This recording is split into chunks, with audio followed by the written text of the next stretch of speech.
Welcome to Luca and Miguel. Enjoy the video. In this video, I will explain how to monitor your potassium health at home. While you cannot directly measure your blood potassium levels with over-the-counter home kits, you can learn to recognize key symptoms and understand risk factors. This approach helps you know when to seek professional medical advice for accurate testing.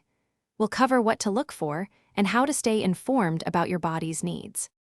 Recognizing symptoms is your primary tool for monitoring potassium at home. If your potassium levels are too low, you might experience muscle weakness, cramps, or unusual fatigue.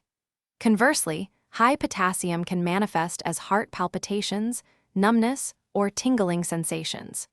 It's crucial to pay close attention to any new or persistent changes in how your body feels, as these can be important indicators. Understanding your personal risk factors is another vital step. Certain medications, such as diuretics, or underlying health conditions like kidney disease, can significantly impact your potassium balance. Maintaining a balanced diet, rich in fruits and vegetables like bananas and spinach, helps support healthy levels. Proper hydration and overall electrolyte balance also play a crucial role in your body's potassium regulation.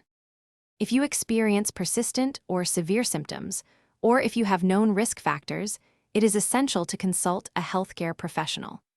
A simple blood test performed by your doctor is the only accurate and reliable method to measure your precise potassium levels.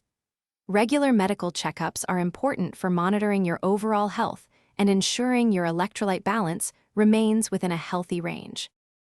Thanks for watching and please subscribe. It's the best investment you'll ever make.